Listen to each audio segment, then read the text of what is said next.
Welcome students, प्रशिक्षण classes के online platform पर आपका स्वागत है। जैसा कि आप जान रहे थे कि हमारा नंबर सिस्टम का पार्ट चालू हो गया था। नंबर सिस्टम में मैंने आपको कुछ चीज़ें पढ़ा दी थी, पहले वो देखेंगे क्या क्या मैंने पढ़ा दिया है, हल्का फुल्का रिवाइज करेंगे और आज अपनी क्लास को आगे बढ़ाएंगे। कुछ थ्योरेटिकल पार्ट्स हैं, डिविजिबिलिटी रूल है आज आपका पढ़ने के लिए, और उसके बाद आपकी रिमाइंडर थ्योरम है, फिर आपका नंबर ऑफ जीरोज रहेगा और एक टॉपिक और बचता है छोटा था, sum of factors, number of factors. ये सब सारी चीज़ें करते हुए हम अपनी एक्सरसाइज की तरफ बढ़ जाएंगे। तो चलिए बिना किसी देरी के अपनी क्लास को चालू करते हैं, ठीक है। आई होप आप लोगों ने पिछली क्लास को रिवाइज तो कर ही लिया होगा, नहीं रिवाइज किया है तो एक बार रिवाइज कर लीजिएगा। क्या क्या पढ़ लिया था हमने पहले देख लेते हैं। परिचय हो गया था हमारा नंबर से, क्या होते हैं नंबर्स, ये क्या करते हैं, प्लेस वैल्यू, फेस वैल्यू, ये भी पढ़ा दिया मैंने, यूनिट डिजिट की सारी चीज़ें आपसे कंप्लीट हो गई थी। चलिए आज हमारा शुरू होगा डिविजिबिलिटी रूल। अब डिविजिबिलिटी रूल कहते किसको हैं, विभाजिता का नियम होता है। जैसे अलग अलग नंबर्स जिन संख्याओं को डिवाइड करते हैं उनके अलग अलग रूल होते हैं। जैसे आपसे कभी पूछ लिया जाएगा 2 का डिविजिबिलिटी रूल क्या होता है, 3 का डिविजिबिलिटी रूल क्या होता है, कोई जनरल लैंग्वेज में आपसे पूछ सकता है, लेकिन एग्जाम में हमको ये लॉज अप्लाई करने पड़ते हैं क्वेश्चंस में। तो एक एक नंबर्स की पहले डिविजिबिलिटी में समझाऊंगा, आराम से बने रहिएगा, शांति से देखिएगा समझते हुए, ठीक है। चलिए शुरू करते हैं डिविजिबिलिटी रूल। हम कहाँ तक देखेंगे डिविजिबिलिटी रूल में नंबर्स को, 2, 3, 4, 5, 6, 7, 8, 9, 10, 11 और 13, फिर इतने में नंबर्स में आपकी सारी चीज़ें कवर हो जाती हैं। कैसे होती हैं वो मैं आपको समझाऊंगा, ठीक है। पहले देखते हैं हमारा सबसे पहला नंबर क्या है, 2 है। एक इसलिए नहीं कि क्योंकि एक तो सारे नंबर्स को डिवाइड ही करता है, तो एक को हटा के 2 का डिविजिबिलिटी रूल देखते हैं। जैसे अगर आपसे कोई पूछ ले कि ऐसी कौन सी संख्याएं होंगी जो आपकी 2 से डिवाइड होंगी, ठीक है। 2 से डिवाइड होने वाली संख्या कौन सी हैं, 2 का लिख लेते हैं। अगर नंबर के लास्ट में, ठीक है, अगर नंबर के कोई भी नंबर आपका लिखा होगा, सपोज दैट कोई भी नंबर लिखा हो, कितने भी अंक का नंबर लिखा हो, ठीक है, हम केवल क्या देखेंगे, अपना लास्ट वाला नंबर देखेंगे, ठीक है। लास्ट नंबर जो होगा हमारा राइट साइड, सबसे आखिरी संख्या जो लिखी हो गई होगी किसी भी नंबर में, दाएं साइड से सबसे लास्ट संख्या, मतलब राइट साइड सबसे लास्ट संख्या जो लिखी गई होगी, इसके स्थान पे या तो 0 आ जाए, ठीक है, या फिर 2 का कोई मल्टीपल आ जाए, 2, 4, 6, 8, ठीक है, फिर 0 हो जाएगा। फिर आपका इतने ही नंबर्स बनते हैं। अगर मतलब मेरा कहने का ये मतलब है कि नंबर के लास्ट में या तो 0 है, लास्ट नंबर किसी भी संख्या के लास्ट में या तो 0 है या तो 2 का कोई मल्टीपल है, तो वो संख्या आपकी क्या होती है, 2 से डिवाइड होती है, ठीक है। 2 से डिविजिबिलिटी का रूल हो गया, सिंपल सा रूल है, कोई परेशान होने वाली बात नहीं है। अब हम देखते हैं 3 का डिविजिबिलिटी रूल, कि ऐसी कौन सी संख्याएं होंगी जो 3 से डिवाइड हो जाएंगी या 3 से कट जाएंगी। तो मैं अगर कहना चाहूँ कि जैसे मान लीजिए मैंने कोई नंबर लिख दिया, 3 अंकों की संख्या मैं लिख रहा हूँ ABC। अब ABC के स्थान पे आपकी डिजिट्स हो सकती हैं। डिजिट्स होती कौन कौन सी हैं, ये हमेशा दिमाग में रहना चाहिए आपके। कितनी डिजिट्स हैं मैथमेटिक्स में, 0 से लेके 9 तक, ठीक है।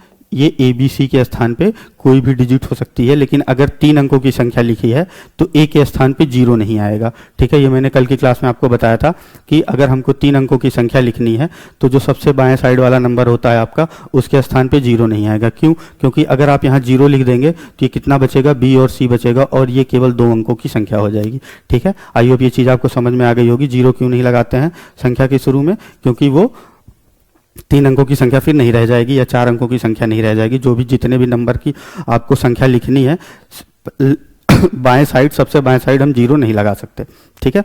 अब देखिए 3 का डिविजिबिलिटी रूल होता क्या है, मैंने माना कि 3 अंकों की कोई संख्या लिखी गई है आपकी ABC, ठीक है। A के स्थान पे आप 0 नहीं लिख सकते हैं, बाकी 1 से लेकर 9 तक कुछ भी लिख सकते हैं। बाकी B और C के स्थान पे आप 0 से 9 तक कोई भी संख्या लिख सकते हैं। अब डिविजिबिलिटी रूल क्या हो जाएगा, हम इसका डिजिट सम कर लेंगे। किसका डिजिट सम कर लेंगे, जो भी नंबर हमको दिया गया रहेगा। जैसे मान लीजिए 123 दिया गया है, मैं कह रहा हूं कि कोई 3 अंकों की संख्या है 123, तो इसका डिजिट सम कितना हो जाएगा, 1 + 2 + 3। अंकों को आपस में हमने क्या किया, ऐड कर लिया। ये कितना हो गया, 3, 2, 5, 1, 6 आ गया, ठीक है। ऐड करने के बाद जो नंबर आ जाए आपका, ठीक है, डिजिट सम करने के बाद कोई भी नंबर जो आपका लिखा गया है, अगर डिजिट सम करने के बाद जो भी नंबर हमारा आता है, अगर ये 3 का मल्टीपल है, 3 का क्या है, मल्टीपल है, तो ये संख्या आपकी 3 से डिवाइड हो जाएगी। जैसे 123 था, 123 का आपने डिजिट सम किया, 1 + 2 + 3, ये कितना आ गया आपका, 6 आ गया, ठीक है। 3, 2, 5, 1, 6, 6 आपका 3 से कट रहा है, बिल्कुल कट रहा है, और तो फिर आप ये कह दोगे कि 123 आपका 3 से डिविजिबल है। 3 से विभाजिता का नियम आई होप आपको समझ में आ गया होगा। चलिए अब देखते हैं चार का डिजिट्स हम देख लेते हैं हम लोग। 4 का डिजिट्स हम नहीं, 4 का डिविजिबिलिटी रूल। 4 का डिविजिबिलिटी रूल सेम दो जैसे हमने अभी देखा 2 का डिविजिबिलिटी रूल क्या था कि हम लास्ट नंबर देख रहे थे, तो 4 के डिविजिबिलिटी रूल में कितना भी नंबर लिखा होगा, ठीक है, लास्ट दो अंकों पे या तो आपका 00 आ जाए, या फिर इन 2 अंकों पे जो संख्या लिखी गई है या तो 00 आ जाए, या फिर क्या आ जाए, 4 का मल्टीपल आ जाए, या 4 से कटने वाली संख्या आ जाए। मतलब अगर हमको ये देखना है कि कौन सा नंबर 4 से आपका कट रहा है या 4 से डिवाइड हो रहा है, तो हमको ये देखना पड़ेगा लास्ट 2 अंक पे आपका जो भी नंबर लिखा है क्या वो 4 से कट रहा है। अगर वो 4 से कट रहा होगा तो वो नंबर आपका 4 से डिवाइड हो जाएगा, ठीक है। या फिर 00 लगा हो, जैसे 00 क्या है, अगर मान लीजिए मैं कहूँ 100 लिखा है तो 4 से कट जाता है, 4 से भाग जाता है, कितनी बार जाता है आपका, 25 बार जाता है, ठीक है, 25 बार जाता है। 00 लिखा था तो मैंने कहा कि ये तो कट ही जाएगा। अगर मुझे डिविजिबिलिटी रूल पता है तो हमको पहाड़ा पढ़ने की भी जरूरत नहीं थी, ठीक है। अगर मान लीजिए मैं कोई सा भी नंबर लिख रहा हूं, जैसे 8 3 2 9 7, ठीक है, ये नंबर लिख दिया मैंने, लास्ट में लिख दिया 16, ठीक है। हमको क्या करना था, 4 का डिविजिबिलिटी रूल चेक करना था। ये कोई बहुत बड़ा सा नंबर लिखा था, ठीक है, हमको ये देखना था ये 4 से कट रहा है कि नहीं कट रहा है। हम क्या देखेंगे, लास्ट 2 अंकों पे कौन सी संख्या लिखी गई है। क्या लिखी गई है, 16 लिखी गई है, 16 आपकी 4 से कट जाती है, तो ऐसे नंबर आपके 4 से डिवाइड हो जाएंगे, ठीक है। आई होप आपको 4 का भी डिविजिबिलिटी रूल समझ में आ गया होगा। 5 का डिविजिबिलिटी रूल बहुत सिंपल सा डिविजिबिलिटी रूल होता है 5 का, ठीक है। 5 का विभाजिता का नियम इतना सिंपल है, कैसे, देखिए, अगर कोई भी संख्या लिखी गई है, संख्या के लास्ट में या तो 0 है या तो 5 है, लास्ट में आपका क्या आ जाए, 0 आ जाए या 5 आ जाए, तो ये नंबर आपका किससे कट जाएगा, 5 से कट जाएगा, ठीक है, बहुत सिंपल। अब आगे हम देख लेते हैं 6 का डिविजिबिलिटी रूल। 6 का कोई ऐसे स्पेसिफिक डिविजिबिलिटी रूल तो नहीं है हमारा, ठीक है, कोई अलग से डिविजिबिलिटी रूल नहीं है 6 का।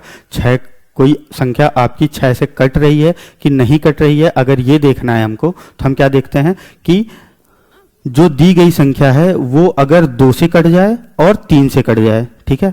6 से डिविजिबिलिटी रूल कैसे चेक करते हैं, कोई भी अगर आपका नंबर लिखा है, अगर वो 2 से भी कट रहा है और 3 से भी कट रहा है, तो वो नंबर आपका ऑलरेडी किससे कटने लगता है, 6 से कटने लगता है। जैसे मान लीजिए 36 लिखा है, चलिए 6 का देख लेते हैं 36, ठीक है। अब ये देखिए लास्ट डिजिट पे क्या है, 6 है, ये 2 का मल्टीपल है। 2 का डिविजिबिलिटी रूल अगर यहाँ चेक करें, 2 से कट जा रहा है 6, तो ये 2 से डिवाइड होगा। और 3 का डिविजिबिलिटी रूल, संख्या को ऐड कर लेते हैं, 6 3 9, 9 आ गया, 3 के पहाड़े में आता है 9, यानी 9 3 का मल्टीपल है, तो यानी ये संख्या आपकी 6 से भी कटेगी। इसी तरीके से चेक करते हैं 6 का डिविजिबिलिटी रूल। 7 का डिविजिबिलिटी रूल देखते हैं आप, किसका, 7 का, ठीक है। हमारा सिलेबस थोड़ा बड़ा है, ठीक है, नंबर सिस्टम बहुत आपका लेंदी टॉपिक है, 170-80 क्वेश्चन भी मैं कराने वाला हूं, इसीलिए मैं ज़्यादा बात नहीं कर पाऊंगा आपसे, ठीक है। लगातार आप देखते रहिए। अगर आपको कुछ चीज़ नहीं समझ में आती है तो एक बार आप रिवाइज करके वीडियो को देख लीजिएगा, ठीक है। परेशान नहीं होना है, कोई चीज़ नहीं समझ में आ रही है तो आप रिवाइज करके देख लो, और अगर उसके बाद भी नहीं समझ में आ रही है तो कमेंट सेक्शन में आप बता सकते हो, वो चीज़ मैं अगली क्लास में डिस्कस कर दूंगा, ठीक है। हमको 7 का डिविजिबिलिटी रूल देखना है, तो 7 के डिविजिबिलिटी रूल में पहले तो कोई नंबर ले लेते हैं, जैसे 343 लिया हमने समझाने के लिए। अब आपसे पूछ लिया कि क्या ये नंबर आपका 7 से कट रहा है कि नहीं कट रहा है, तो सबसे पहले क्या करते हैं, ये जो नंबर आपका लास्ट में लिखा गया है राइट साइड, लास्ट वाला नंबर लेते हैं, इसमें क्या करते हैं, मल्टीप्लाइड बाई 2, ठीक है। क्या करेंगे, मल्टीप्लाइड बाई 2 करेंगे, 2 से गुणा कर देंगे। 3 में 2 से गुणा करने पे कितना आ गया आपका, 6 आ गया, ठीक है। फिर क्या करेंगे, इस 6 को किस में घटा देंगे, जो बचे हुए 2 नंबर है इसमें घटा देंगे। यहां तो 2 नंबर लिखेंगे हैं, 3 ही अंक की संख्या थी, मान लीजिए 4 अंक की संख्या होती तो जो भी संख्या आपकी बच जाए, पहले वाले नंबर को छोड़ के, राइट साइड वाले नंबर, एक नंबर को छोड़ के जो भी संख्या बच जाए उसमें इसका डबल करके माइनस कर देते हैं। अब आप 34 में 6 घटा दीजिए, 34 में क्या करिए, 6 घटा दीजिए, क्या आ गया, 28 आ गया, ठीक है, 28 आ गया। अब ये जो घटाने पे, अगर यहां घटाने पे 0 आ जाए या 7 का मल्टीपल आ जाए, क्या आ जाए, 0 आ जाए या 7 का क्या आ जाए, मल्टीपल आ जाए, तो ये संख्या क्या हो जाएगी आपकी, 7 से कट जाएगी। जैसे एक संख्या और देख लेते हैं कोई, जैसे मैं कहूं 217 लिखा गया है आपका, कोई नंबर क्या लिखा गया है, 217 लिखा गया है। हमसे पूछ लिया क्या ये 7 से कट रहा है कि नहीं, ठीक है। हम क्या करेंगे, लास्ट वाले नंबर को डबल करेंगे, मल्टीप्लाइड बाई 2, 7 दूना कितना हो गया आपका 14 हो गया। इस 14 को क्या करेंगे, जो बची हुई संख्या है उसमें से माइनस कर देंगे। 21 माइनस 14 आपका क्या हो जाएगा, 21 माइनस 14 हमारा आ गया 7 आ गया, ठीक है। यानी ये नंबर आपका 7 से कट रहा होगा। तो बहुत बढ़िया सिंपल सा डिविजिबिलिटी रूल है, थोड़ा ध्यान देने की जरूरत नहीं है, ऐसा कोई बहुत मुश्किल नंबर नहीं है ये, ठीक है। लास्ट में क्या किया हमने, लास्ट नंबर को लिया, मल्टीप्लाइड बाई 2 किया, ठीक है।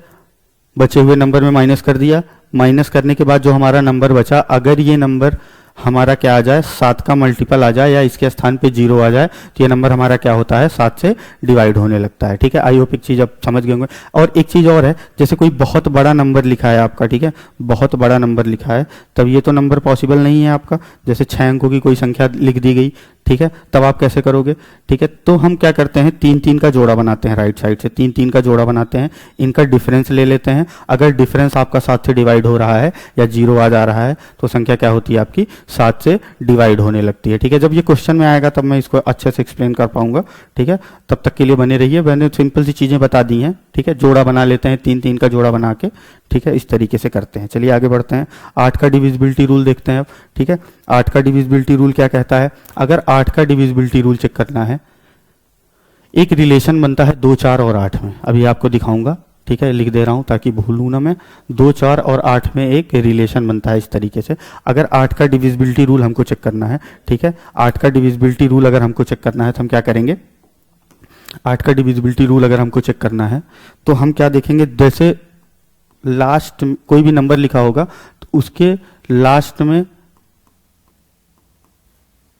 3 डिजिट हम उठा लेंगे। अगर इन तीनों डिजिट पे आपका 0 आ जाए, या फिर ये लास्ट 3 डिजिट आपकी आखिरी 3 संख्याएं अगर आपकी 8 से डिवाइड हो रही हैं, किससे डिवाइड हो रही हैं, 8 से डिवाइड हो रही हैं, तो ये नंबर आपका क्या हो जाता है, लास्ट 3 डिजिट अगर इनके स्थान पे 0 0 0 आ जाए, या फिर वो आखिरी 3 संख्याएं आपकी 8 से कटने लगें, तो ऐसे जितने भी नंबर्स होंगे वो आपके 8 से डिविजिबल होंगे, ठीक है। आई होप ये चीज आप समझ गए होंगे। चलिए 9 का डिविजिबिलिटी रूल यहीं से देख लेते हैं। 9 का डिविजिबिलिटी रूल क्या हो जाता है आपका, जैसे हमने 3 का देखा था वैसे डिजिट सम हम कर लेंगे, ठीक है। किसी भी नंबर का हम क्या कर लेंगे, डिजिट सम कर लेंगे। अगर हमको 9 का डिविजिबिलिटी रूल देखना है या 9 के विभाजिता का नियम देखना है, तो हम क्या करेंगे, जो भी नंबर हमारा दिया गया रहेगा उसमें हम क्या करेंगे, उसका डिजिट सम निकाल लेंगे। डिजिट सम अगर आपका 9 से कट रहा हो या 9 का मल्टीपल हो, तो ऐसे नंबर आपके क्या हो जाते हैं, 9 से विभाजित होने लगते हैं, ठीक है। 10 का डिविजिबिलिटी रूल सिंपल सा है, अगर लास्ट में 0 आ जा रहा है, किसी भी नंबर के लास्ट में 0 आ जा रहा है, ऐसे नंबर क्या होते हैं आपके 10 से डिवाइड होने लगते हैं, ठीक है। और जो चीज मैंने लिखी थी 2, 4, 8, ये देख लीजिए। आपको 2 का देखना था तो आप क्या देख रहे थे, लास्ट नंबर देख रहे थे, ठीक है। 2 का देखना था तो आप लास्ट नंबर देख रहे थे। 4 का देखना था तो क्या देख रहे थे, लास्ट 2 नंबर देख रहे थे, ठीक है। इसी तरीके से अगर आपको 8 का डिविजिबिलिटी रूल देखना था तो आप क्या देख रहे थे, लास्ट 3 नंबर्स देख रहे थे। इस तरीके से आप हमेशा ध्यान में रखिएगा, ठीक है। 2 में लास्ट नंबर, 4 में लास्ट 2 नंबर और 8 में क्या है, लास्ट 3 नंबर्स, ठीक है। 9 का डिविजिबिलिटी रूल सेम 3 के जैसा, वहां डिजिट सम कर रहे थे और देख रहे थे वो नंबर्स आपके 3 के मल्टीपल हैं या 3 से कट जा रहे हैं कि नहीं।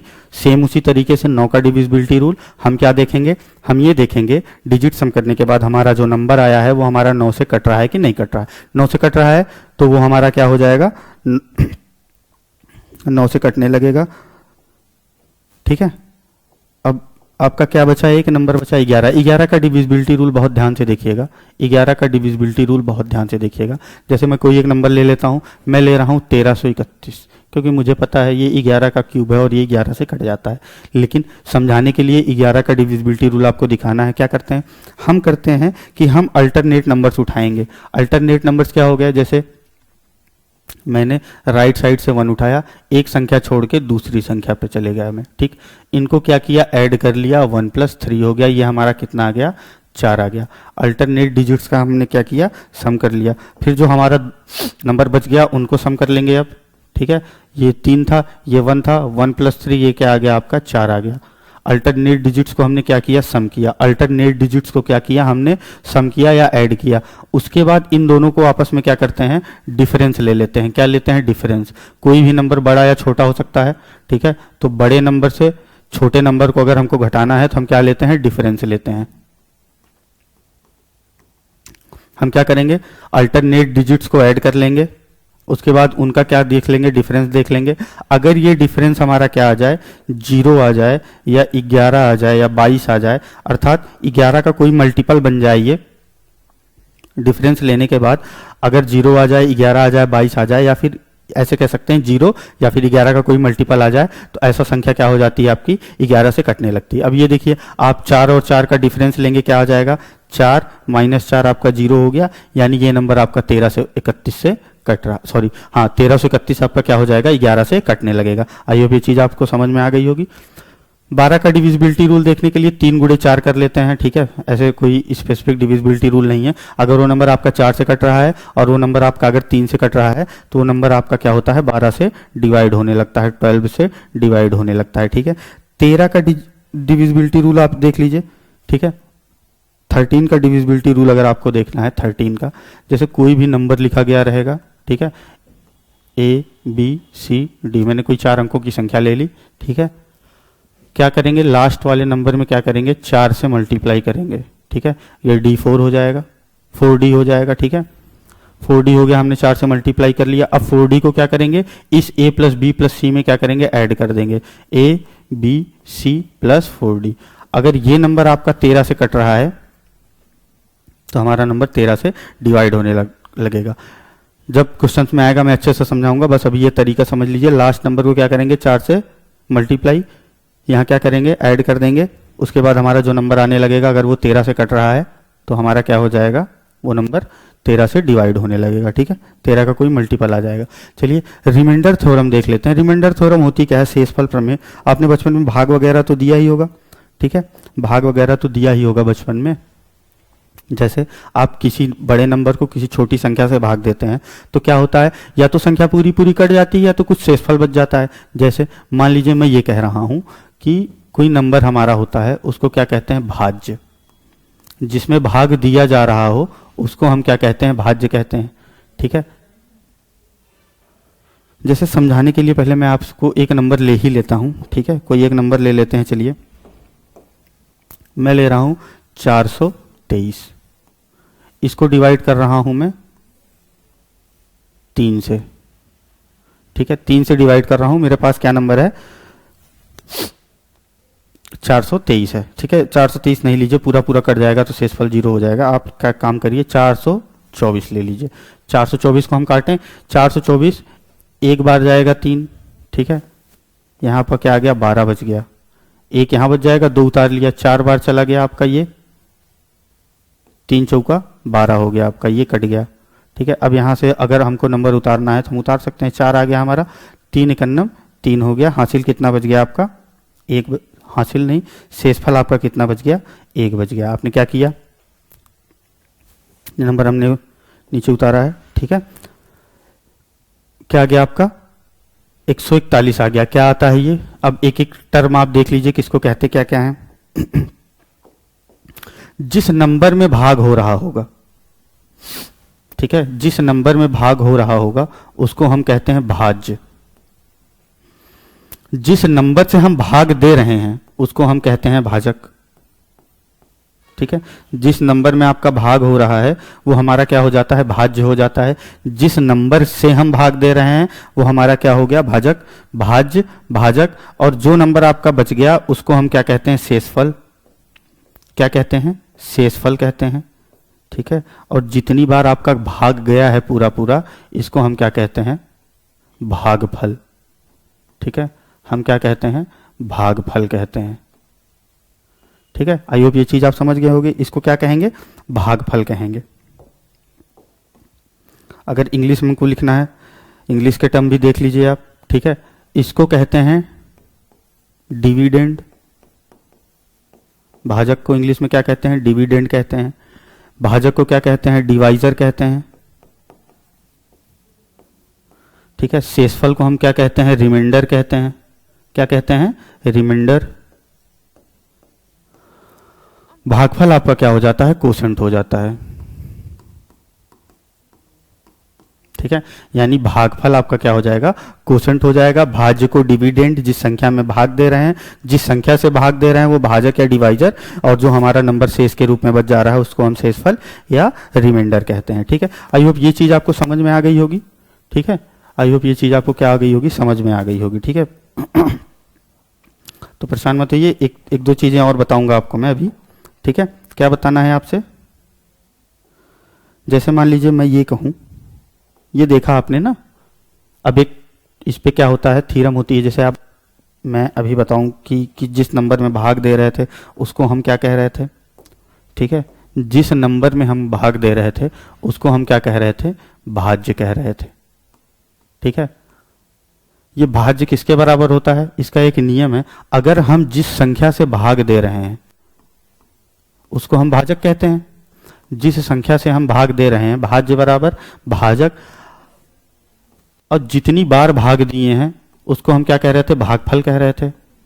अगर हम भाजक को भागफल में क्या कर दें, गुणा कर दें या मल्टीप्लाई कर दें, उसके बाद हम इसमें जो हमारा शेष बच रहा था अगर उसको ऐड कर देते हैं, तो ये पूरा भाजक गुणे भागफल धन शेषफल किसके बराबर हो जाता है, उस संख्या के बराबर हो जाता है जिस संख्या में हम भाग दे रहे थे, अर्थात भाज्य के बराबर हो जाता है। किसके बराबर हो जाता है, भाज्य के बराबर हो जाता है। ठीक है, किसके बराबर हो जाता है आपका, भाज्य के बराबर हो जाता है। इसको ध्यान से याद करके रखिएगा। अगर इंग्लिश में मैं लिखना चाहूं तो इंग्लिश में ये क्या हो जाता है आपका, डिविडेंड इज इक्वल टू आपका क्या हो जाएगा, डिवाइजर मल्टीप्लाइड बाई कोसेंट। भागफल को कोसेंट कह रहे थे ना। ठीक है, कोसेंट कॉपी पेन में लिखते रहिए ये सब सारी चीजें। ठीक है, हमेशा याद रहनी चाहिए। क्वेश्चन करोगे ना तो ये सब चीजें अगर आपको याद रहेंगी, सेकंड्स में क्वेश्चन होता है। ठीक है, और इस डायरेक्ट इसी फॉर्मूले पे कितने सारे क्वेश्चन पूछे हैं। जब मैं आपको कराऊंगा ना क्वेश्चन तब आप समझ पाओगे कि इन्हीं सारे जो आपके ये सब फॉर्मूले हैं ना, इसी फार्मूलाज पे आपके सारे क्वेश्चंस बनते हैं। ठीक है, अगर ये फार्मूलाज आपको याद होंगे तो बहुत हेल्प हो जाता है एग्जाम में। ठीक है, बहुत सारा हेल्प हो जाता है। तो इन सब चीज़ों को आप ध्यान से रखिए। जितनी चीज़ें मैं बोल रहा हूँ याद रखने के लिए वो आप लोग याद रखेंगे अच्छे से। ठीक है, चलिए देखते हैं क्या हो गया आपका, भाज्य बराबर भाजक गुणे भागफल धन शेषफल। यानी अभी मैं जो आपको कराया हूँ ये देखिए, अगर आपको 424 लाना था, जैसे मैं क्या कह रहा था, ये 424 आपका किसके बराबर हो जाएगा, 424 आपका था। ठीक है, 424 हमको लाना था। मैंने क्या बताया, जिस नंबर से हम डिवाइड कर रहे हैं, जितनी बार हमारा भाग गया है, इनको दोनों को अगर हम मल्टीप्लाई करें और अपना शेषफल ऐड कर दें तो हमारा भाज्य के बराबर हो जाता है। आइए देखते हैं होता है कि नहीं। 3 गुणे 141 प्लस शेषफल कितना आया है, 1 आया है, लिख लिए। अब ये क्या हो जाएगा, 14 तिरिक 42, 420, और ये हो गया आपका 423 प्लस 1, यानी हमारा क्या आ गया, 424 आ गया। ठीक है, क्या आ गया, 424 आ गया, यानी हमारा क्या है, भाग सही है। ठीक है, भाज्य बराबर भाजक गुणे भागफल धन शेषफल। ये चीज आप क्या करेंगे, हमेशा याद करके रखेंगे। ठीक है, जैसे अब ये देखिए कि जैसे हम किसी नंबर में कभी भी भाग दे रहे होते हैं, जैसे हमारा कोई नंबर है, आप 197 लिख लीजिए, इसमें आप क्या करिए, 4 से डिवाइड कर दीजिए। ठीक है, आपने 4 से डिवाइड किया, कितना आया, 4 चौका 16। ठीक है, 3 बचा, 7 बचा, 37 में अगर आप 4 से 4 9 36, यानी 49 बार पूरा पूरा भाग चला गया। हमारा एक क्या बच गया, रिमाइंडर बच गया, शेषफल हमारा क्या बच गया, 1 बच गया। ठीक है, तो अगर हम इस नंबर में, ठीक है ध्यान से देखिएगा, इस नंबर में ये कोई नंबर लिखा था 197। ठीक है, इस नंबर में हमने क्या किया, 4 से भाग दिया, हमारा शेषफल क्या बच गया, 1 बच गया। ठीक है, हम देखेंगे कुछ चीजें, अभी हम निगेटिव रिमाइंडर का कॉन्सेप्ट देखेंगे। पहले ये छोटी सी चीज आप देख लीजिए, 197 में अगर मैंने 4 से डिवाइड किया, ठीक है, हमारा रिमाइंडर क्या बच गया, 1 बच गया। ठीक, अब अगर हम यहाँ इस नंबर को डबल कर देंगे, ठीक है, 197 को अगर हम डबल कर दें, देखिए 197 को अगर हम डबल कर दे रहे हैं, हमारा क्या आ जाएगा, 2 से 14 हासिल 1, 2 9 18 19 हासिल 1, 2 कन्नम 2 1 3, यानी 394 आ गया हमारा। ठीक है, अब अगर हम इसमें 4 से डिवाइड करें, कुछ समझा रहा हूं मैं, ध्यान से देखिएगा। अगर हम अब इसमें 4 से डिवाइड करें, 39 में अगर आप 4 से डिवाइड करेंगे, 4 9 36, 9 बार पूरा पूरा चला गया, कितना बचा, 3 और 4 बचा 34, 4 8 32। अब की बार कितनी बार कितना आ गया शेषफल आपका, 2 आ गया। ठीक है, अगर आप ध्यान से देखो कि अगर हम नंबर का 2 गुना कर रहे हैं तो हमारा रिमाइंडर भी 2 गुना हो जा रहा है, ठीक है। अर्थात अगर मैं कहना चाहूँ ना, अगर मैं ये कहना चाहूँ कि कोई भी अगर नंबर आपका n लिखा है, ठीक है, n लिखा है, ठीक है, और आप उसमें किसी भी नंबर a से डिवाइड कर रहे हैं और हमारा कुछ रिमाइंडर r आ जा रहा है, ठीक है। नंबर में अगर हम a से डिवाइड कर रहे हैं, हमारा रिमाइंडर r आ जा रहा है, हम इस a को अगर ना बदलें, ठीक है, ये हमारा a क्या रहे, कांस्टेंट हो जाए।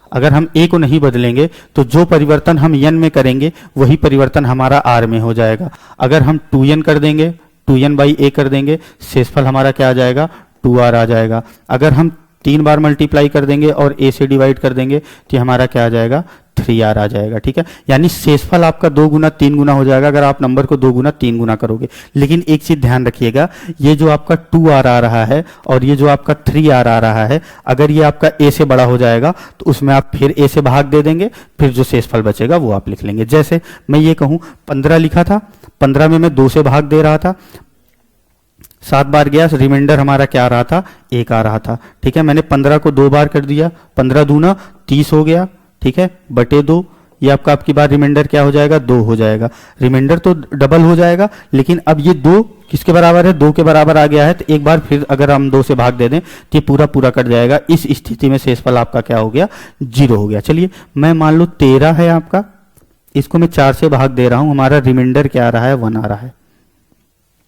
13 में अगर मैं 4 से भाग दे रहा हूं, मेरा रिमाइंडर क्या आ गया, 4 3 12 1 आ गया। अगर मैं 13 दूना 26 कर दूं, बटे 4 2 गुना कर दिया, रिमाइंडर हमारा क्या हो जाएगा, 2 हो जाएगा। भाग दे के भी देख लो आप, 4 छंग 24, 2 बचेगा। अगर मैं 3 गुना करूं, 13 3 39, ठीक है, 13 ही तो लिया था, 39 बटे 4, अब की बार रिमाइंडर क्या हो जाएगा, 3 गुना हो जाएगा। अगर इसको 3 गुना कर रहे हैं, रिमाइंडर क्या बचा, 3 बचा। अगर मैं इसको 5 गुना कर दूं तो 13 5 65 हो जाएगा, 65 बटे 4।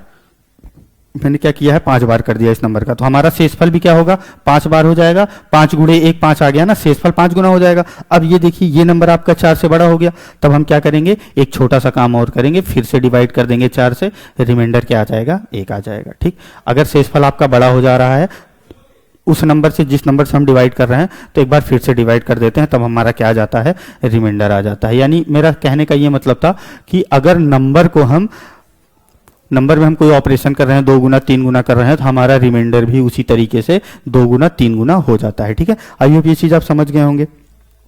एक चीज और देखिए आप, जैसे 13 गुणे 15 है आपका, इसको आप किससे डिवाइड कर रहे हो, 4 से डिवाइड कर रहे हो, ठीक है, 4 से डिवाइड कर रहे हो। 2 तरीका है इसको 4 से डिवाइड करने का, एक बार या तो ऐसे डायरेक्ट डिवाइड कर लो या पहले मल्टीप्लाई कर लो। 13 5 65, 5, मैं कुछ समझाने के लिए आपको दिखा रहा हूं। 13 में 13 5 65, 5 हो जाएगा, हासिल कितना बचा आपका, 6 बच गया। 13 5 65, 13 1 13, 6 19, यानी 195 आ गया। ये हम 4 से डिवाइड कर सकते हैं, ठीक है। हम क्या कर सकते हैं, 4 से डिवाइड कर सकते हैं अब इसको, ठीक। चलिए 4 से डिवाइड करके देखते हैं। या तो हम पूरे नंबर को मल्टीप्लाई करके 4 से डिवाइड कर लें, तब शेषफल बता दें। मुझसे क्या पूछ रहा है, हम रिमाइंडर थ्योरम पढ़ रहे हैं, तो अभी हम केवल शेषफल के बारे में सोच रहे हैं। मैं कह रहा था 13 गुणे 15 को 4 से भाग देना था, हमको शेषफल बता दीजिए। इसको करने के कितने तरीके, मैंने बताया 2 तरीके। कैसे, या तो 13 और 15 को आप मल्टीप्लाई करके डिवाइड कर लो या अलग अलग डिवाइड कर लो। जैसे कि आपका क्या हो जाएगा, 13 में अगर आप 4 से भाग दोगे, 13 में अगर आप 4 से भाग दोगे तो कितना बचता है, 4 3 12, शेषफल कितना बच गया, 1 बच गया, ठीक है। अगर आप 15 में 4 से डिवाइड कर रहे हो तो शेषफल हमारा कितना बच जाएगा, 4 3 12, 3 बच गया, ठीक है। और इन दोनों को आपस में मल्टीप्लाई कर लो, यहां रिमाइंडर हमारा क्या आ गया, 3 आ गया, ठीक। या तो आप इस तरीके से करके देख लो, 4 4 चौक 16 हो गया, 3 बचा, 5 बचा 35, 4 8 32, यहां भी आपका रिमाइंडर क्या आएगा, 3 आएगा, ठीक है। यानी अगर मल्टीपल टाइम्स हम किसी नंबर को मल्टीप्लाई किए हैं, मल्टीपल टाइम्स कई सारे नंबर को हम मल्टीप्लाई किए हैं, अब अगर हमको किसी नंबर से उसमें भाग देना है और हमको ये बताना है कि हम शेषफल बता दें, तो हम क्या करते हैं, चाहे आप उसको मल्टीप्लाई करके लिख के तब डिवाइड करो और हमारा शेषफल बता दो, या तो अलग अलग नंबर्स को डिवाइड कर लो, ठीक है। अलग अलग नंबर्स को मैंने डिवाइड किया, सेम रिमाइंडर आता है। तो हमारे लिए आसान तरीका क्या है, मैं क्या बताने के लिए चीज बता रहा हूं, हम कभी भी मल्टीप्लाई करके नहीं लिखेंगे। एक बार हम मल्टीप्लाई करें फिर डिवाइड करें, इससे बढ़िया है हम पहले डिवाइड कर लें। पहले डिवाइड कर लेंगे तो छोटे नंबर आएंगे, इनको मल्टीप्लाई करना हमारे लिए आसान होगा। ये हमारा क्या रहेगा, ईजीएस्ट वे। ठीक है, और हम इसी पे काम करेंगे, ईजीएस्ट वे, ठीक है, और हम इसी पे काम करेंगे, मल्टीप्लाई नहीं करेंगे हम, ठीक है, पहले भाग दे लेंगे फिर हम रिमाइंडर को आपस में मल्टीप्लाई कर लेंगे, ठीक है। एक चीज और देखिए आप, जैसे अब मैं आपको बता रहा हूं पॉजिटिव रिमाइंडर्स और निगेटिव रिमाइंडर्स क्या होते हैं, ठीक है, पॉजिटिव रिमाइंडर्स और निगेटिव रिमाइंडर्स, ठीक है, धनात्मक शेषफल और ऋणात्मक शेषफल। ये चीजें मैं आपको क्यों बता रहा हूं, ये चीजें बताने का सिंपल सा मतलब है मेरा कि जब हम क्वेश्चंस करेंगे ना तो हमको क्या चाहिए होगा, हमको ये चाहिए होगा, जैसे हम कोई भी क्वेश्चन अप्रोच करते हैं एग्जाम में, हम किसी टीचर के पास क्यों जाते हैं पढ़ने के लिए, भाई इसीलिए जाते हैं ना कि वो हमको कुछ ऐसे तरीके बताएंगे, कुछ ऐसी चीजें बताएंगे कि जो हमारी प्रॉब्लम है वो आसानी से सॉल्व हो जाए, चाहे वो मैथ का क्वेश्चन हो, किसी भी सब्जेक्ट के टीचर्स के पास आप क्यों जाते हो पढ़ने के लिए, ताकि जो भी चीजें आपकी एग्जाम में आती हैं वो आसान तरीके से सॉल्व हो जाए। तो ये आपका पॉजिटिव रिमाइंडर और निगेटिव रिमाइंडर का कॉन्सेप्ट इसीलिए है, क्यों, निगेटिव रिमाइंडर हम लोग कोई मतलब ऐसे लिखते उखते तो नहीं है, लेकिन हम अपने क्वेश्चंस को सॉल्व करने के लिए इस्तेमाल करते हैं ताकि हमारा जो कैलकुलेशन है वो आसान हो जाए। इसका समझाने का सिंपल सा मेरा यही उद्देश्य है, और आपका समझने का भी यही एक उद्देश्य होना चाहिए कि अगर हम निगेटिव रिमाइंडर का कॉन्सेप्ट लगा के कोई क्वेश्चन सॉल्व करेंगे तो हमारा क्या होगा, टाइम बचेगा और हमारी कैलकुलेशन क्या होगी, आसान हो जाएगी। जाहिर सी बात है, कैलकुलेशन आसान हो गई तो हमारा टाइम बच ही गया। अब जैसे मैं 17 है, हमारा 19 है, ठीक है, चलो 19 में मैं 4 से डिवाइड कर रहा हूं, हमारा रिमाइंडर कितना आ रहा है, +3, ठीक है, +3, 4 चौक 16, 3 आ जाएगा। लेकिन अगर मैं इसी 19 को 4 से डिवाइड करूं और मैं पूछूं आपसे आप निगेटिव रिमाइंडर बता दो, तो आप बता पाओगे, बिल्कुल बता पाएंगे। जैसे हमारा भाग करने का क्या तरीका होता है, जैसे हम किसी नंबर में भाग देते हैं, जब भी बचपन से आप पढ़ते आए हो, उस नंबर से भाग हमारा बड़ा नहीं होना चाहिए, तब हमारे पास क्या आता है, शेषफल आता है, पॉजिटिव रिमाइंडर, ठीक है। यही आज तक आप पढ़ते आए हो क्या, अगर हमको शेषफल चाहिए, निगेटिव रिमाइंडर्स अगर आपने पढ़ा है तो बहुत अच्छी बात है, नहीं पढ़ा है तो ये देखिए, हमारा क्या ही नियम रहा है शुरू से, जब भी हम किसी भी नंबर को भाग देते थे तो बताया गया है हम लोगों को क्या, कि आप जो गुणा कर रहे हो, जिस नंबर से भाग दे रहे हो उसका पहाड़ा पढ़ते हो, आप उसकी टेबल पढ़ते हो, वो टेबल आपकी जिस नंबर में भाग दे रहे हो, यहाँ 19 में भाग दे रहे हैं, इससे बड़ा नहीं होना चाहिए, ठीक है। और मैं क्या कह रहा हूं, अगर हमको निगेटिव रिमाइंडर लाना है तो हम क्या करेंगे, उस नंबर में भाग तो उसी नंबर का देंगे, टेबल भी पढ़ेंगे, बस क्या करेंगे, इससे जस्ट बड़ा एक जो नंबर है वहां तक भाग पढ़ेंगे हम, टेबल पढ़ेंगे। जैसे 4 तिहाई 12, 4 चौका 16, यहीं तक पढ़ते थे हम, एक बार और पढ़ते हैं, 16 इससे छोटा है, 4 पंचे 20, 20 इससे बड़ा हो गया, क्या आएगा, 5 बार अगर हमने पहाड़ा पढ़ा, हमारा क्या आ गया, 20 आ गया। अब ये नंबर 20 से कितना छोटा है, 1 छोटा है, यानी निगेटिव रिमाइंडर क्या हो गया आपका, -1 हो गया। एक तरीका तो ये हो गया, ठीक है। लेकिन अगर आपको जैसे नहीं पता है भाई, ये तरीका तो बेस्ट है, सबसे बेस्ट यही तरीका है। जैसे आपको ये नहीं समझ में आ रहा है कि हमको कितनी बार गुणा करना है, कुछ लोग 4 संग 24 करके -5 रिमाइंडर लिख देंगे। रिमाइंडर कभी आपका 4 से बड़ा नहीं होना चाहिए, ठीक है, ना हो सकता है कभी, माइनस में भी है तब भी नहीं बड़ा हो सकता वो, ठीक है। माइनस हटा के देखेंगे, 5 लिखा है, 5 आपका 4 से बड़ा हो गया, वो निगेटिव रिमाइंडर नहीं है, तब एक कम पहाड़ा पढ़ लेना, ठीक है, अगर ऐसे समझना चाहो तो। और अगर आप ये चीज देखिए, ये 3 और ये 1 जोड़ रहे हो, 4 आ रहा है, ठीक है, यानी पॉजिटिव रिमाइंडर में जितना ऐड कर देने पे वो नंबर आ जाए जिससे हम भाग दे रहे हैं, वही नंबर अगर हम माइनस लगा के लिख लेते हैं तो हमारा क्या हो जाता है, निगेटिव रिमाइंडर। जैसे मैं कह रहा हूं कि आप 5 से डिवाइड कर रहे हो 23 को, 5 से डिवाइड किया, 4 बार गया, आपका क्या आया, +3 आया। अब इस +3 में मैं क्या ऐड कर दूं कि 5 आ जाए, 2 ऐड कर दो। मैं क्या कह रहा हूं, मैं 5 से 23 में भाग दे रहा हूं, हमारा रिमाइंडर क्या आ रहा है, 3 आ रहा है। अब हमको इसका निगेटिव रिमाइंडर लिखना है, यहाँ पे पॉजिटिव रिमाइंडर तो हमने लिख दिया, निगेटिव रिमाइंडर लिखना है, या तो एक बार ज्यादा पहाड़ा पढ़ लो, 5 25, 25 से 23 कितना कम है, -2, एक ये तरीका है। दूसरा तरीका क्या है, ये 3 आपका 5 से कितना ज्यादा है, 2 ज्यादा है, 2 के आगे क्या कर दो, माइनस लगा दो, ये आपका क्या हो गया, निगेटिव रिमाइंडर हो गया, ठीक है। तो जिस भी तरीके से आपको समझ में आए उस तरीके से आप क्या करोगे, निगेटिव रिमाइंडर निकाल लोगे, ठीक है। आई होप ये चीज आपको समझ में आ गई होगी। अब जब क्वेश्चन आएगा तब रिमाइंडर थ्योरम के बढ़िया बढ़िया सवाल करेंगे, और जो सारी चीजें बच जा रही हैं वो क्वेश्चन के माध्यम से हम समझेंगे, तब हमारे ज्यादा समझ में आएंगी। मोटी मोटी चीजें मैंने आपको बता दी हैं, ठीक है। पॉजिटिव रिमाइंडर क्या होता है, निगेटिव रिमाइंडर क्या होता है, ठीक क्या बताया मैंने। कहीं कोई नंबर आपका मल्टीप्लाई करके लिखा हो, वहां हमको क्या चाहिए, शेषफल चाहिए, तो हम क्या करते हैं, पहले भाग दे लेते हैं, ठीक है। और अगर जैसे बहुत ज्यादा नंबर लिखा हो ना, और आपका जैसे ये 1+1+3 आ रहा है, यहाँ भी आप निगेटिव रिमाइंडर का कॉन्सेप्ट लगा लोगे, ठीक है, निगेटिव रिमाइंडर का कॉन्सेप्ट लगा सकते हो यहाँ भी, तो क्या हो जाएगा आपका कैलकुलेशन और आसान हो जाएगी। और क्या एक चीज़ बताई मैंने ये बताया कि अगर किसी नंबर में आप किसी नंबर से डिवाइड कर रहे हो और ये नंबर नहीं बदल रहा है, तो जो ऑपरेशन आप n में करते हो सेम ऑपरेशन आपका किस में हो जाता है, रिमाइंडर में हो जाता है। अगर n को आप 2 गुना कर रहे हो, रिमाइंडर आपका 2 गुना हो जाएगा, n को 3 गुना कर रहे हो, रिमाइंडर आपका 3 गुना हो जाएगा। लेकिन ये ध्यान देना है, ये गुना होने के बाद 2 गुना, 3 गुना, 4 गुना, 5 गुना होने के बाद अगर आपका नंबर, जिस नंबर से आप भाग दे रहे हो, आपका रिमाइंडर इस नंबर से ज़्यादा हो जा रहा है, तो फिर हम एक बार और भाग दे देंगे। क्यों? क्योंकि शेषफल हमारा कभी भी उस नंबर से बड़ा नहीं हो सकता जिस नंबर से हम भाग दे रहे हैं, ठीक है। आई होप ये चीज़ें आपको समझ में आ गई होंगी। चलिए आगे बढ़ते हैं, एक व्यंजक देखते हैं। चलिए देखने, अगर कहीं a की पावर n प्लस b की पावर n लिखा है, ठीक है, a की पावर n और b की पावर n लिखा है, अगर n इवन है तो हम ये निश्चित करके नहीं बता सकते कि इसका कौन सा भागफल होगा, ठीक है। हम निश्चित करके ये नहीं बता सकते कि इसका कौन सा भागफल होगा, ठीक है, इसका कौन सा भागफल होगा। अगर आपका n ऑड है, अगर आपका ये a की पावर n प्लस b की पावर n की जगह अगर n आपका ऑड है, तो हम क्या लिख लेते हैं, ये नंबर आपका हमेशा a प्लस बी से डिवाइड होगा, ठीक है, ये नंबर आपका हमेशा a प्लस बी से डिवाइड होगा, ठीक है। ये चीज़ें आप ध्यान में रखेंगे। अगर a की पावर n माइनस बी की पावर n है और n आपका इवन है, तो ये नंबर आपका हमेशा a प्लस बी और a माइनस बी से डिवाइड होगा, a प्लस बी और a माइनस बी से क्या होगा, डिवाइड होगा, ठीक है। ऐसे याद कर लो, जैसे कहीं a square minus B square लिखा होता है, a square minus B square लिखा होता है, इसका गुणनखंड हो जाता है ना, a plus B a minus B, ठीक है। तो इस तरीके से ये चीज़ आप याद रख पाओगे कि a की पावर n माइनस बी की पावर n है, अगर n इवन है तो हमारा ये नंबर क्या होगा, आपका a प्लस बी से भी डिवाइड होगा और a माइनस बी से डिवाइड होगा। और अगर हमारा n ऑड हो गया तो ये नंबर केवल हमारा किससे डिवाइड होगा, a माइनस बी से डिवाइड होगा।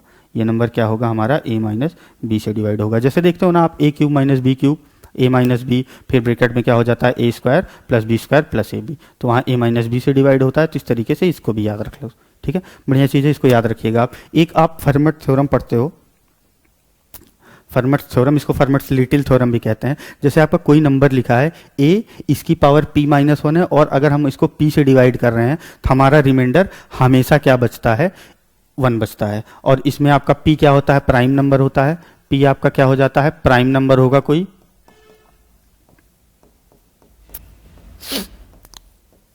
a क्या होगा आपका, इंटीजर होगा, पूर्णांक संख्या होगी कोई, ये कंडीशन अगर सेटिस्फाई कर रहा है। और a जो होगा ना आपका, p का गुणनखंड नहीं होगा, जब प्राइम नंबर है तो वैसे भी गुणनखंड नहीं होगा, फैक्टर नहीं होगा, ठीक है, a p का फैक्टर नहीं हो सकता है, ठीक है। ये चीज़ आप हमेशा ध्यान में रखिएगा, p कोई प्राइम नंबर है, ठीक, p से डिवाइड कर रहे हो आप a की पावर p माइनस 1 में, तो यहाँ हमेशा रिमाइंडर आपका 1 बचेगा। ये आप याद रखिएगा, क्वेश्चन में आएगा तो बहुत अच्छे से मैं एक्सप्लेन कर पाऊंगा। तो ये डिविजिबिलिटी रूल मैंने आपको सारा समझा दिया, और आपका क्या खत्म हो गया, आप रिमाइंडर थ्योरम, जितनी भी चीज़ें मोटी मोटी हैं वो मैंने सारी बता दी हैं। अब जो कुछ चीज़ें एक्स्ट्रा आएंगी वो क्वेश्चन के माध्यम से हम समझेंगे, वहाँ हमको ज़्यादा समझ में आएगा, इसीलिए मैंने बहुत ज़्यादा एग्जाम्पल्स नहीं लिए हैं, ताकि थ्योरी का पार्ट आपका जल्दी से समाप्त हो जाए, ठीक है। अब आपका क्या है, व्यंजक के अंत में शून्यों की संख्या। एक चीज़ ये बच गई आपकी, व्यंजक के अंत में कितने शून्य होते हैं, ये मैं अभी बता दे रहा हूँ, या तो इसके कुछ टॉपिक आपको अगली क्लास में करा दूंगा। और एक चीज़ और बच जाएगी, number of factors, sum of factors, number of odd factors, number of even factors, ठीक है, sum of odd factors, sum of even factors, ठीक है। इस तरीके की कुछ चीज़ें आपकी बची हुई हैं, ये हम कहाँ करेंगे, अपनी अगली क्लास में करेंगे। तब तक आप अच्छे से पढ़ाई करते रहिए। देख लीजिए, ज़्यादा टॉपिक आपका बचा नहीं है, ठीक है। इसके बाद हम एक्सरसाइज करेंगे, और एक्सरसाइज आप देखना चाहो तो कितने सारे क्वेश्चन हैं, ठीक है, सब तैयार हैं और सब कराऊंगा एक तरफ से, ठीक है। अगर देखना चाहो तो आप ये देख लीजिए, पूरा हमारे पास, ठीक है, 197 तक पेज है, और कुछ पेजेस कम है, मतलब 170-80 क्वेश्चन है आपके, ठीक है। पूरा कराऊंगा एक तरीके से, एक तरफ से। जब एक्सरसाइज शुरू होगी तो हम लोग जल्दी जल्दी केवल एक्सरसाइज ही खत्म करेंगे, 3-4 क्लास में आपकी सारी एक्सरसाइज खत्म हो जाएगी। और मैं ये प्रॉमिस करता हूँ, अगर ये पूरा आपने देख लिया, जो भी 4-5 वीडियो आएगी आपकी नंबर सिस्टम के ऊपर, आपका आने वाले एग्जाम में कभी भी नंबर सिस्टम से कोई सवाल गलत नहीं होगा, इतनी गारंटी मैं लेता हूँ। बस इतना करिए, जितना भी मैं यहाँ पढ़ाऊँ उसको क्या करिए, आप रिवाइज करिए अच्छे से, उसको अच्छे से रिवाइज करिए, और उसकी कोई नोट्स बनाते चलिए। जितने क्वेश्चन यहाँ क्लासरूम में हो, क्लास में अगर देख रहे हो आप, खुद कॉपी पेन लेके उसको करिए, और एक बार आप घर पे कर लीजिए। बस इतना 2 बार करने की जरूरत है, एग्जाम में आपका कभी कोई सवाल गलत नहीं होगा। चलिए, आई होप आप लोग अपनी पढ़ाई अच्छे से करते रहेंगे। मिलते हैं आपको अगली क्लास में, तब तक के लिए धन्यवाद, थैंक यू।